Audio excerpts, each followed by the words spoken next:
My first day working as a receptionist at a vet clinic, I was still pretty unfamiliar with the software used for documenting what was to be done during a clinic visit. I didn't know what to put in for a puppy's first rabies shot, and no one was around to ask, so I just guessed and checked off something called Rabies Lab. A few minutes later, the vet seeing the puppy pulled me out back and asked if I'd made a mistake. Turns out I'd called for a rabies lab test, not a vaccine. Turns out a rabies test involves cutting a dog's head off and having it shipped off to have its brain tested for rabies. My first day waiting tables at an Irish pub, I spilled 2 pints of Guinness on a baby. Seriously. Spilled chloroform on my hand while doing an RNA extraction at a biolab. Stumbled over to the lab manager, told him that if I blacked out, it was because I spilled chloroform on my hand, then blacked out. I wasn't paying attention while working in the very crowded undergrad section of my lab and leaned into the burner someone had turned on next to me. My long curly hair went up in flames, and I didn't even notice until someone told me.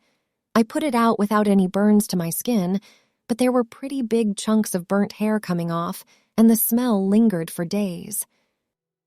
As a teenager, I worked at Dairy Queen.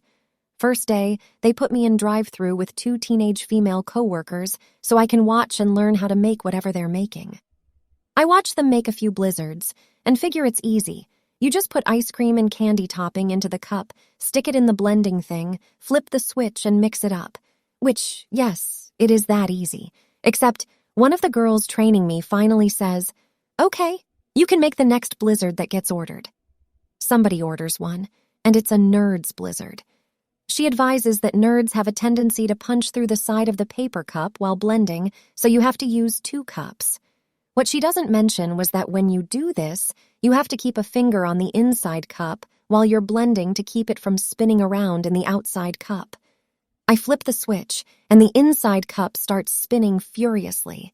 The contents of the cup begin to fly out, and both girls start screaming. By the time I flipped the switch again, I had splattered vanilla soft serve and Nerds all over every square inch of the drive-thru, not to mention both girls and myself. During my first week working at a library, I received a call from a guy who sounded authoritative. The library often gets calls from government agencies and such.